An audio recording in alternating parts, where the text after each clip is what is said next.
Arda'nın Mutfağı YouTube kanalına hepiniz hoş geldiniz. Bugün size şahane bir buzlu çay yapacağım. Aslında bir değil, iki tane farklı tarif vereceğim size. İkisi de birbirinden güzel. Hangisi damak tadınıza uyarsa. İlk yapacağımız şey, burada bir ölçek kabım var benim. 1 litre kadar kaynamış suyu dökerek işe başlıyorum.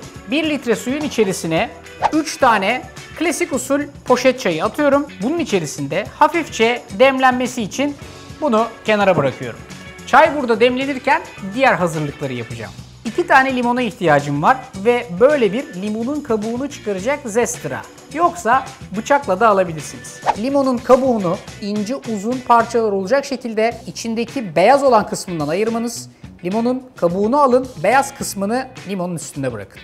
Sonra bu hazırladığınız limondan bu şekilde 7-8 tane dilim çıkartmanız görsel açıdan da güzel bir etki yapacaktır. Şimdi bu arada çay zaten demlendi. Bu poşetleri çıkartabiliriz. 1 litre çaya 3 tane bu büyük poşetlerden koydum. Şimdi artık Paşabahçe kare sürahimi alabilirim. Çünkü bu 1 litre, bu daha büyük hacmi var. Yaklaşık 1,8 litre civarında. Bu tip içecekleri hazırlamak için ideal. Öncelikle çayı direkt olarak bunun içerisine alıyorum. Hali hazırda sıcak olduğu için limonun kabuğundaki asiti güzelce dışarı çıkacak ve limon aromasını çoğaltacak olan şey bunun ısısı. İçerisine limonun kabuğunu ekliyorum. Limonların kendilerini ilave ediyorum. 1 su bardağı kadar toz şeker ilave ediyorum.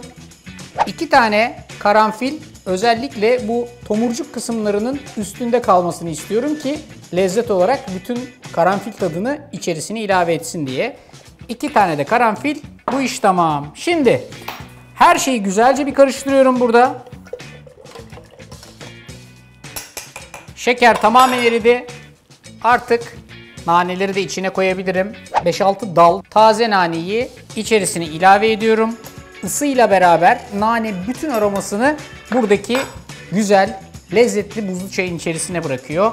Arkasından yarım litre kadar su ilave ediyorum. Oda sıcaklığında normal bir su ve 1 su bardağından 2 parmak eksik kadar da limon suyunu ilave ediyorum. En son koyuyorum çünkü çok sıcakken birazcık fazla acımtırak bir hale getirebiliyor. O yüzden limon suyunu en son koymayı ihmal etmeyin. Kapağını kapatıyorum ve soğuması için burada birazcık kenarda bekletiyorum. Buzdolabında 2 gün, 3 gün çok rahatlıkla saklayabilirsiniz. Bekledikçe aroması müthiş güzelleşiyor. Bence şeker dengesi mükemmel kıvamda kalıyor. Daha çok şekerli isterseniz şeker ilave edebilirsiniz. Bu bildiğimiz klasik buzlu çay. Şimdi size bir tane de klasiğin dışında bir buzlu çay yapacağım. Yeşil çaydan bir buzlu çay yapacağım burada. Yine Paşabahçe kare sürahinin içinde çalışıyorum. Bu sefer 3 tane poşet yeşil çayım var elimin altında. Direkt olarak yine klasik 1 litre kaynar suyu bu sefer direkt kare sürahinin içerisinde çalışabilirim. Çayları içerisine bırakıyorum ve birazcık burada yeşil çayım demlensin diye kendi halinde bekletiyorum. Yine aynı zesterla bu sefer yeşil elmanın kabuklarını çıkartacağım. Mümkün olduğu kadar güzel, düz, uzun kabuklar. Elmanın kabuğunu bu şekilde çıkarttım. Şimdi burada bir tülbent var elimde ve bu tülbentin içerisinde şöyle ters çevirip çıkartırsam rendelediğim 2 tane yeşil elma var. Özellikle kabuğuyla ve her şeyiyle beraber rendeledim.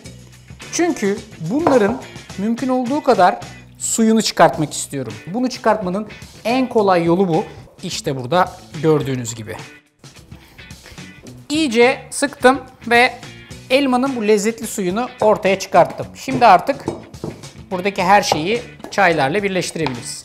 Yeşil çay demini tamamen suyun içerisine bıraktı. Çıkartıyorum bu çayları. İçerisine hiç vakit kaybetmeden buradaki hazırladığım lezzetli elma suyunu ilave ediyorum. Rendelediğim elma kabuklarını ilave ediyorum. Elmaya en çok yakışan aromalardan bir tanesi tarçındır. 2 tane çubuk tarçın ilave ediyorum. Ve bütün bu karışıma maksimum yarım bardak kadar şeker ilave ediyorum. Elma ekşi ama aşırı derecede ekşi değil. Her şeyi güzelce karıştırdım.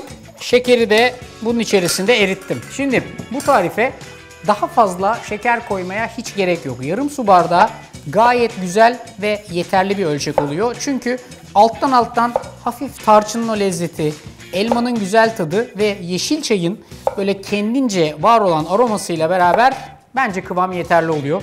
Daha da fazla bir şey yapmaya inanın gerek kalmıyor.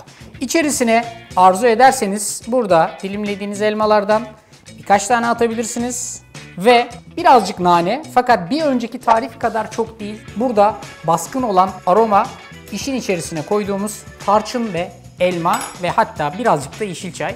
Üstüne de azıcık su ekledikten sonra tarifimiz servise hazır. Tek yapmanız gereken her ikisini de güzelce soğutmak. O yüzden birazcık dolapta beklemeleri gerekiyor bu arkadaşların. Ortalığı toplayana kadar beklemek hiç de uzun bir süre değil. Paşabahçe Elisya bardaklarda bu geçmişi olan özlemi de birazcık dindirmek adına böyle güzel ve lezzetli hazırladığım buzlu çayları biraz da buz ilavesiyle şöyle servis ediyorum. İsterseniz klasik limonlu, isterseniz yeşil çaylı elmalı. Her ikisi de farklı ama güzel lezzetler. Son olarak birazcık da nane, içlerine bu iş tamam. Son batımda Paşabahçe Elisyalar servisin güzelliğini ortaya çıkartıyor. İşte Arda'nın mutfağından size 2 tane farklı buzlu çay alternatifi. İsterseniz limonlu naneli klasik, isterseniz yeşil çaylı elmalı tarçınlı biraz daha sıra dışı. Hangisini beğenirsiniz?